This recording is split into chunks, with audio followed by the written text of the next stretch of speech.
always made it to the right spot if you're looking for tonight's Citizens Climate University. It's a weekly webinar program of Citizens Climate Lobbies that provides CCL supporters like you and I with access to in-depth training opportunities on topics related to climate change and effective climate advocacy. I'm your host, Brett Cease, and tonight's topic is part 2 of our November 2021 lobby training series. Specifically, we're going to be focused on supporting asks and how we can best strategically use them in our meetings heading on the Hill, starting with our lobby week in a couple of weeks. So with that, let me introduce a man who needs no introduction in these circles. Dr. Danny Richter joined CCL staff in 2013. You can hear all about his bio on last week's training, but I will just share that if you haven't already seen enough videos yet about COP26, Danny was featured actually in a wonderful episode on the road to Glasgow. It was episode 2, all about Leaders Summit on Climate. He happened to be in the same episode as Senator Whitehouse, and he starts here in the chat. I've just put a link. It's on EarthX TV, and he starts right about 8 minutes and 40 seconds in. So check that out if you are looking for a fun little window in outside of tonight about what we are talking about to the media and to other documentarians. But with that, Danny, I'll actually pass it to you and you can take it from here on learning goals and beyond. We're so glad all of you are here, and feel free again to start typing your questions into Poll EV. The floor is yours, Danny. Thanks, Brett, and thank you everybody for tuning in on a Thursday evening. So learning goals for today's presentation. Number one, I hope that you will, by the end of this presentation, will learn to identify the different moving parts of the current dynamic political setting, help you all understand CCL's 3 supporting asks this lobby week and how they help us fulfill our role in the policy ecosystem. And third, reflect on where congressional staff are at this particular moment in time. This will help us connect in our lobby meetings. So those are the goals for today. We're going to try and achieve those goals with this outline. First, I'll do an introduction and a brief review of last week. Then we'll cover those supporting asks. Then we'll talk a little bit about connecting with Congress at this moment in time. We'll wrap it up with some conclusions and have plenty of time for Q&A and discussion. So let's start with that brief introduction or review. So where we are at right now, we're still talking about. We're still calling.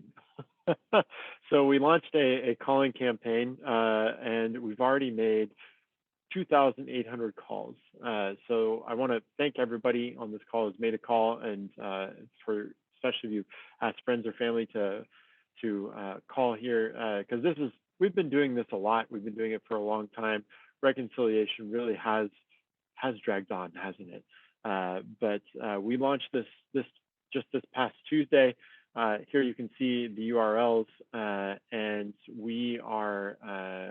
I think we're doing great. This is really the last push before things really settle down in the Senate, as I'll talk about in a moment. That's where things still are really the most squishy. So let's actually move on to that introduction. So what we're talking about here is we're talking about reconciliation. We've been talking about this full year. Why are we talking about reconciliation? Because this is the opportunity for the Senate to pass big bills with a simple majority. They are circumscribed, but it's the simple majority as opposed to the filibuster-proof majority, which makes reconciliation so appealing. And there are a lot of moving parts right now. And so I want to just mention those briefly. We've got the bipartisan infrastructure framework, and Speaker Pelosi was trying to pass that tonight. So when I checked the news just before, it hadn't yet passed, but this is something that has already passed the Senate. It is in the House, and this is the BIF, the bipartisan infrastructure framework.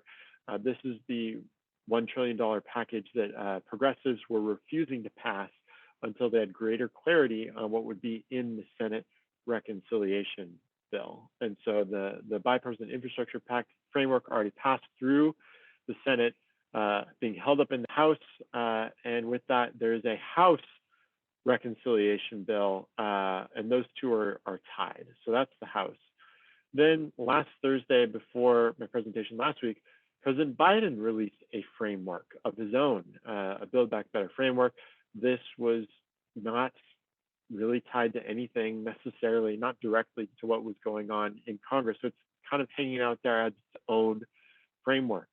It did include a lot of spending, and so that was a lot of commitment to climate, which I think was encouraging to see that that had not been cut, as it was shrunk by a couple $1 trillion down to one, I think it was 1.875 trillion, but it still included $555 billion of investments in climate. So that was encouraging, although not enough to get us to 50% reduction. So I'll talk about that more in a minute. Then we have this Senate reconciliation framework.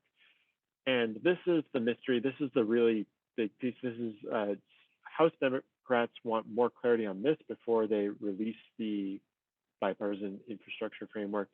And then looming over all of this is the debt limit deadline, which was punted earlier this fall to December 3rd. So that is perhaps a cap. They could extend it again.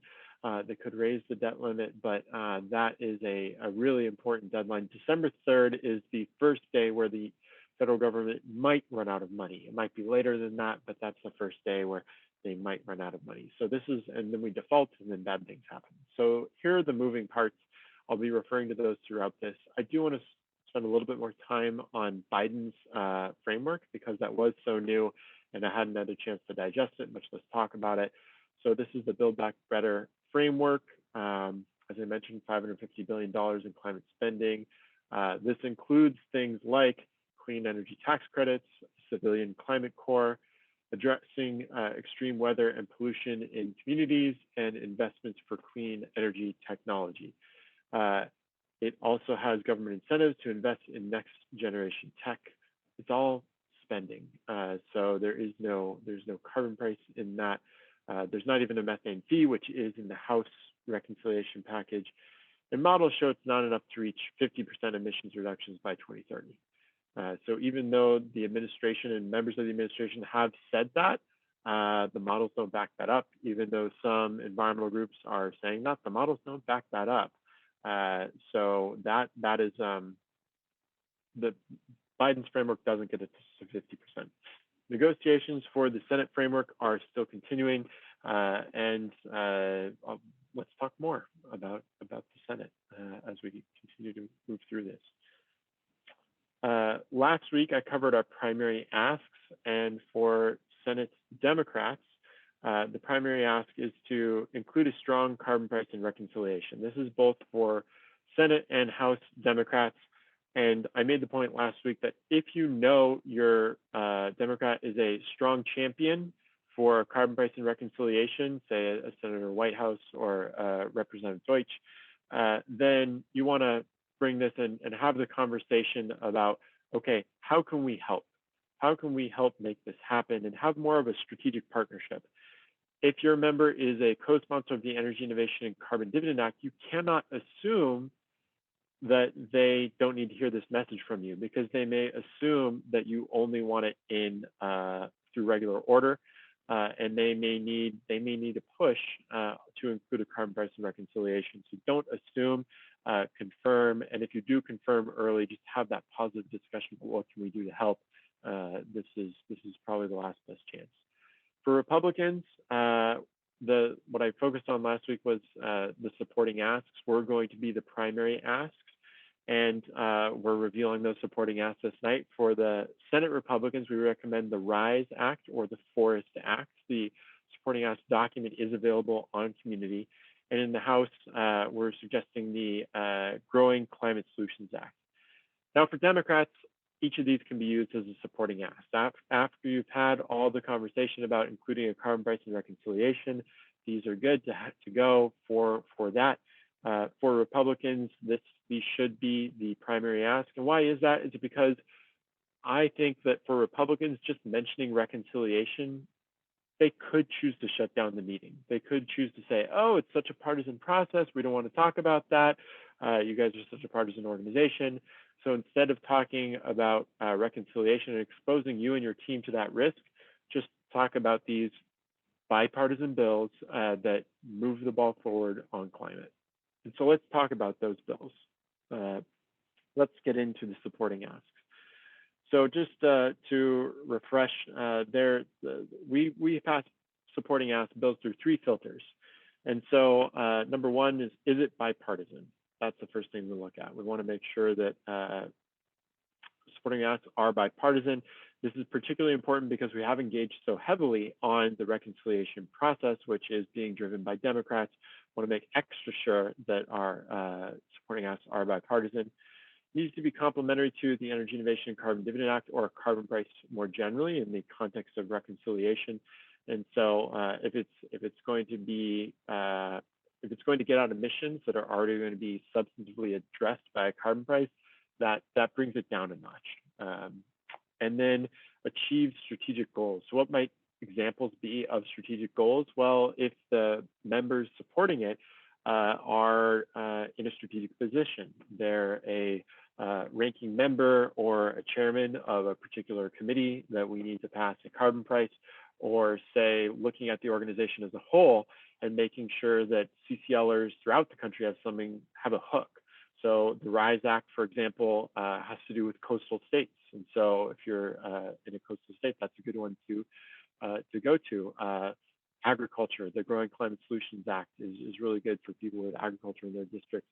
And the Forest Act, Republicans have been talking a lot about trees, and so that meets that strategic need. And again, generally, we are targeting our supporting asks at Republicans this year. And so we're really thinking more than we usually do about Republicans with the supporting asks, because we want those to be the primary asks for Republicans this year.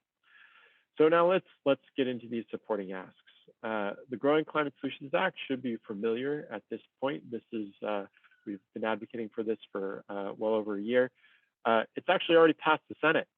Passed the Senate 92-8 with Senator Braun and Senator Stabenow as the co-sponsors. And we put into the one pager for this. Each of these supporting asks have their own one pager, which is accessible through the hyperlinks embedded in the supporting ask document. Past 92-8. I mean, that's incredible. I mean, right now on anything, for anything to pass 92-8 is really remarkable and stands out to the politicians they're going to be talking to. And to really bring that forward for a bill that has the words climate solutions in the title is another example of something that was not supposed to be possible. I mean, the only of the 8 senators who voted against this, it includes Josh Hawley, James Inhofe, Senator Lee out of Utah. It includes Bernie Sanders. It includes Elizabeth Warren. It includes Jack Markey, and it includes Cory Booker. So you have the far left and the far right of the respective parties. I mean, that's really incredible to get this level of agreement on a bill. So really, that's something to highlight for the House members. Because it's already passed the Senate, you definitely do not want to bring this up to Senate Republicans because they've already voted on this. The only way you would want to bring this up would be as an appreciation. And CCL's role in this, just so you know, we've been, as I said, we've been pushing this for quite some time. From when it was first introduced, we pushed for it before it was reintroduced and racked up 54 co-sponsors. And then one of my favorite anecdotes is the Stabenow office. They were referring reporters to groups. CCL was one of the 2 groups that she referred this reporter to, and the other as a group to talk to about supporting for this, and the other was Ben & Jerry's ice cream. I like that because I think it shows that we were really pivotal in the minds of one of the sponsoring offices to moving this bill forward. So we have a lot of ownership over pushing this forward. Had a chance to speak with Senator Braun about this recently. He remains very engaged, very excited, was willing to whip Republicans in the House to try and get this over the line. So, I mean, that's the kind of engagement we want to see. So again, the House has not voted on this. The sponsors in the House are Representative Spanberger and Representative Bacon. And we would love to get this over the line. We've been told that this has a chance at getting its own standalone vote, which again is a remarkable thing for a bill that has climate solutions in the title. thinking about what the Growing Climate Solutions Act does, here's the one pager for this.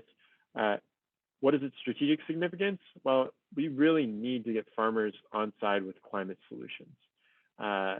It's not just about the potential to sequester carbon through regenerative agriculture that I know a lot of CCLers are very excited about, that we're hearing more and more about these days. It's about the raw politics of it. If farmers aren't on side, it's really hard to get anything done in the Senate. And so getting farmers on side, having experience of being a part of the solution is the real significance. It's less about the emissions reductions it would achieve. It's much more, in my mind, about getting farmers on side saying, I am a part of the solution here. And what it does, it establishes a greenhouse gas technical assistance provider and third-party verifier certification program for those farmers. It establishes a USDA certification for the sequestration, agricultural sequestration of CO2. It organizes an advisory council, and USDA reports to assess progress in carbon markets. And just generally what it's doing is it's lowering the barriers of entry to pre-existing carbon markets for farmers. So just helping them get through the red tape here. And again, this is for House Republicans only. The only time you should be bringing this up in the Senate is as an appreciation for if they voted for it. Now let's look at the other next one. This is new, the Reinvesting in Shoreline Economies and Ecosystems Act, or RISE Act. This one so far has only been introduced in the Senate, and you can see that in the view here of the one pager for this. It's only got a Senate bill number up there. The strategic significance here is that it's really good for coastal states. And so if you have a coastal Republican in the Senate, this is a great bill to invite them to co-sponsor. And when we look at what is in this bill, here are some of the major provisions, what this bill does. It creates a funding streams for coastal infrastructure and resilience efforts for vulnerable communities threatened by sea level rise and coastal erosion. The way it does this is through a new revenue sharing model for federal offshore wind revenue with states. So it really shares a lot more of those revenues with states, giving them more of a financial incentive to get offshore wind. So it's using money to advance a partnership. And it does this by amending the Gulf of Mexico Energy Security Act, or Go Mesa. So this is a pre-existing bill, and it amends that, and that's how it achieves these goals. And again, this is a recommended primary ask for Senate Republicans. Now let's look at the Forest Act. The Fostering Overseas Rule of Law and Environmentally Sound Trade Act. Here's the one pager for this. This is in both the House and the Senate. So this is a recommended primary ask for Senate Republicans, but this could also be a good supporting ask for House Republicans. And the strategic significance here is Republicans have had a lot of enthusiasm for planting trees in the last couple of years. This really began with the Trillion Trees Act. Representative Westerman moved that last Congress, and this was really a frontline Republican talking point. Well, this is a bipartisan bill. It has Representative Fitzpatrick on it in the House version, and this goes, I think, further. It's a little bit more teeth. And what it would do, it increases reporting transparency for international supply chains for goods produced from illegally deforested lands. So this is about cracking down on illegal deforestation. And it is also providing assistance to reduce illegal deforestation in countries where that is a problem.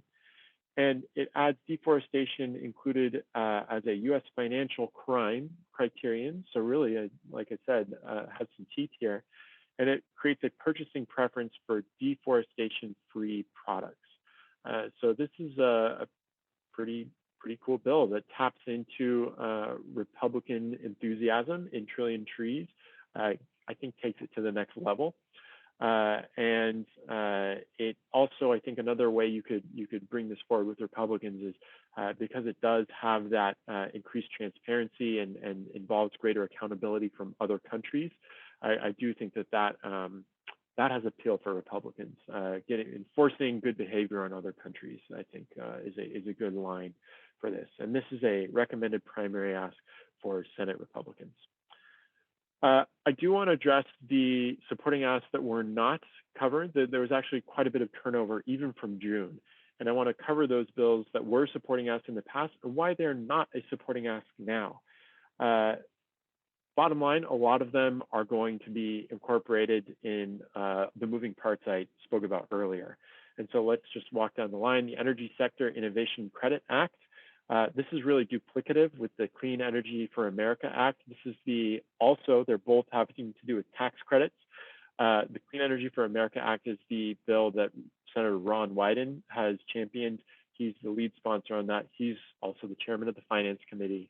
And so he's going to get his way. And so no need to support something when there's something that largely replicates what it would achieve, and it's a lock. If anything gets passed, they'll have tax credits.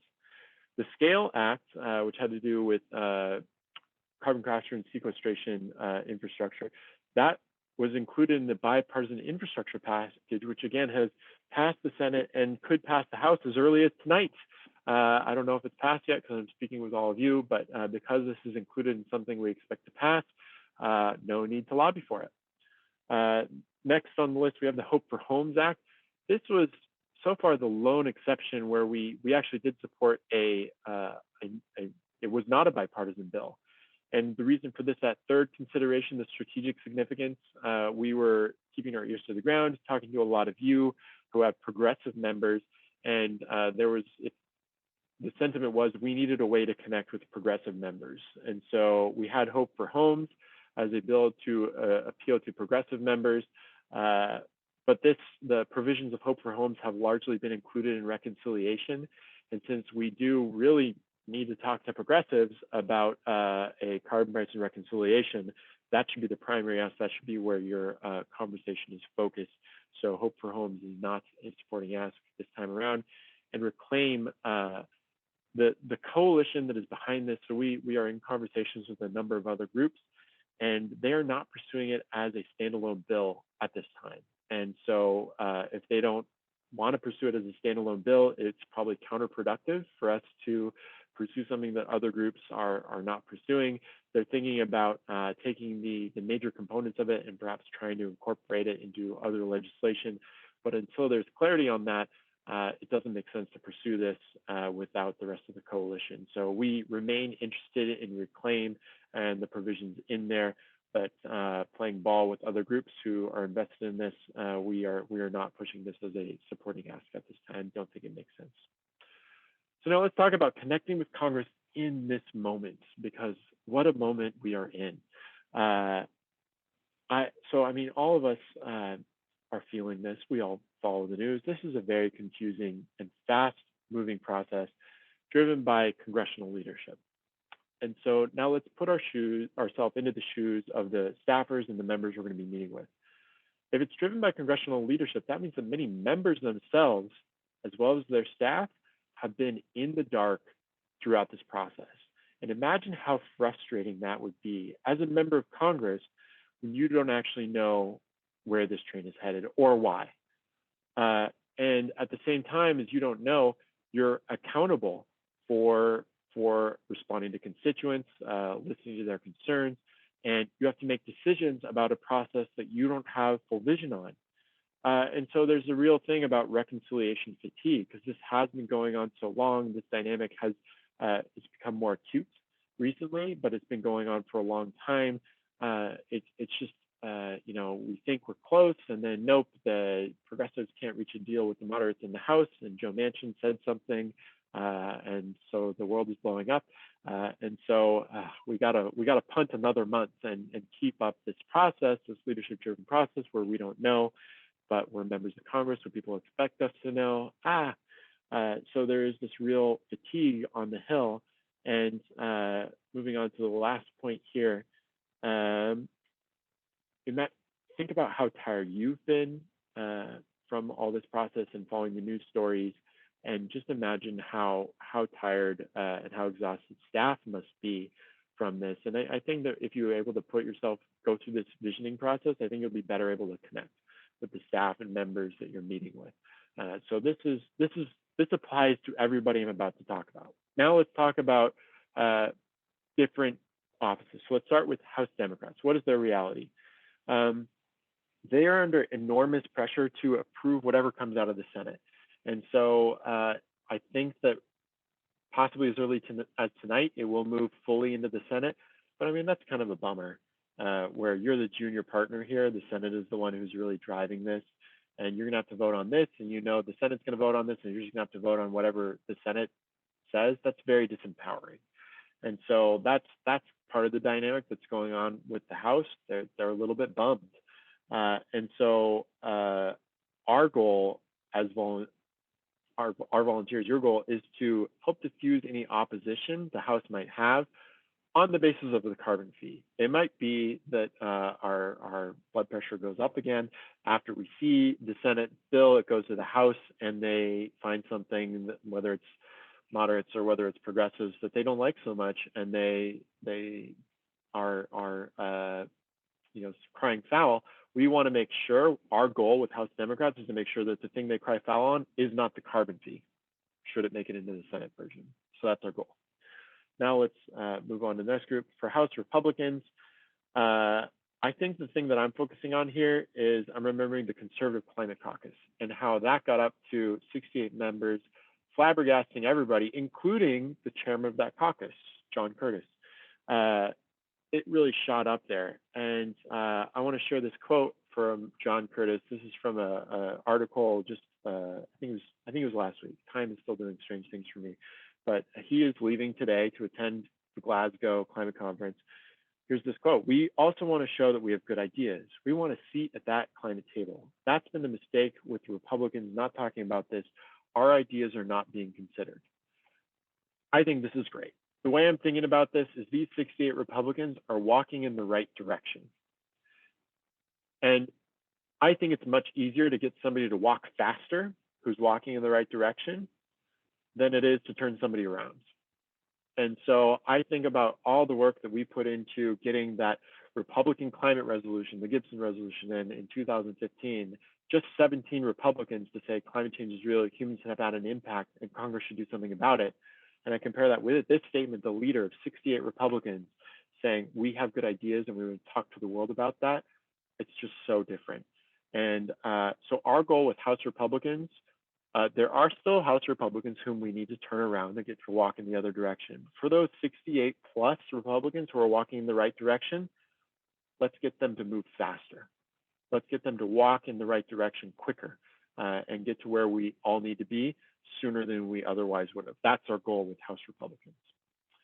Moving on to the Senate. For Senate Democrats, they are now working on their version of the framework. They are trying to iron out the details before that December 3rd deadline. And the reason we haven't seen any details on this framework months after we first expected them is because they're trying to pursue a high degree of consensus. Whatever they put out, they want to make sure they have the votes to pass. And so that's why this is such a frustrating process for everybody on the outside. They're calculating that by keeping all those conversations internal, they can actually get to those 50 votes. And so that's the context in which we're working. We are trying to influence a very opaque process. And we are trying to, with our lobby day, trying to increase this ambition for a carbon price in reconciliation. I think we hit the sweet spot with our calling campaign. I think that was perfectly timed. But here we're giving it one more shot. We got the calling campaign this week. We've got the lobby week coming up. And this is really the last opportunity. And remember, they're working very hard to meet this deadline. They have exhausted staff. And because I know you are all wondering about Manchin, I want to share a quote from Manchin. On Monday, he said he wanted to slow down the process. And then Tuesday, there was this quote in CNN, which I think provides clarity to that. Even I was a little bit thrown by that quote. But here's this quote: "We have all next week. We're going to work it into next week as they are working. So if everyone works real hard, I've said we can get it done before Thanksgiving. We're going to get something done." And so that's this week from Joe Manchin, and I think that's encouraging. He wants to play ball. That Thanksgiving deadline, I think that's for the framework, not necessarily for the bill. So I don't think things are going to be passed. I'm not sure how they're going to handle that limit. So I think we finally get to see a Senate framework around Thanksgiving if everybody works real hard, and we'll see what happens. So this is it's not too late for our lobby day. Our lobby day is coming right before this deadline. So that's the latest from Joe Manchin. For Senate Republicans, they're generally frustrated about being left out of the decision making. This is also true for House Republicans. But just as I focused on the Conservative Climate Caucus in the House, in the Senate, I'm really thinking about the Climate Solutions Caucus. And the Climate Solutions Caucus has continued to meet throughout this process. We can get that next bullet point, please. They were quiet for quite a long time. And I think of, and I know that Representative Curtis also thinks of the Climate Solutions Caucus as being further forward. It's a step beyond the Conservative Climate Caucus because it is a bipartisan conversation. And just an update on the caucus, we hadn't heard anything from the Senate in quite a long time. They issued a press release last week, which is working on response after extreme weather events. But really, basically since June, when they issued a press release about the Growing Climate Solutions Act, we hadn't heard anything from them. And then their previous meeting that they publicized was in March. So Senate Republicans, it's the same concept of you have senators who are moving in the right direction. We're trying to get them to walk faster. There are still senators who we need to turn around, and that's harder. But we're still doing that work. Okay. So just to bring it all together, what we're looking at here, lots of moving pieces. We've got the House reconciliation package. We have the Senate reconciliation framework, which you haven't seen. We have the Biden framework as of last week. We have the bipartisan infrastructure framework package, which has already passed the Senate, not the House. And we have this December 3rd debt ceiling. It's difficult for everyone to keep these straight because they all interweave in different ways and it changes through time. And it's confusing even for Senate staff. So you find yourself confused, don't worry. Senate staff have been confused by this as well. Do your best. Just remember, these are the different components. Also, our supporting asks, growing climate solutions. And for House Republicans, we recommend this as the primary ask. For the RISE Act, that's good for Senate Republicans to be the primary ask, especially if you're in a coastal state. And the Forest Act for Senate Republicans. And you can use these as supporting asks for Democrats. For Republicans, please make these the primary ask. Please avoid reconciliation discussions in Republican offices. And I would go so far as to say, if they bring it up, try and divert the conversation away from reconciliation and towards what you're actually there to talk about, these asks, because if they try and insert it, it could just be a way to try and blow up the conversation. So really, please try and avoid reconciliation with Republican offices this time around. Success this year depends on remembering the very different headspace between Democrats who are thinking only about reconciliation and Republicans who are excluded from that process and perhaps not very happy about that. We all need to be flexible and adaptable. So as I said, there's a big vote happening on the bipartisan infrastructure framework and the House reconciliation package possibly right now, and I don't know what the outcome of that is. That may change the calculus in the next couple of weeks. So we need to be extra flexible and adaptable. And remember, members and staff are really tired too. They have reconciliation fatigue, and they've been confused in the dark. And I think that will help us connect this lobby day. Again, as a reminder, outside of community, we're also going to post this on YouTube. And so there's a link to that and the forums as well in the chat. At this point, Danny, I'll pass it back to you. Any closing words? Thank you all for everything you do. As Brett said, it is a team effort, and we've got a great team. So wishing the best of luck, especially in this very strange time, and we'll see what we can accomplish here. Thank you for listening to this episode of Citizens Climate Lobby's training program. You can tune into more episodes anywhere podcasts are available. Inspired by what you heard today? Join Citizens Climate Lobby to advocate for bipartisan climate solutions. Go to community.citizensclimate.org to find more trainings, resources, your local chapter, national action teams, discussion forums, and more. Be sure to like our Facebook page and follow us on Twitter and Instagram @CitizensClimate. We also invite all of our listeners to subscribe to our YouTube channel for more inspiration. And together, we are creating the political will for a livable world.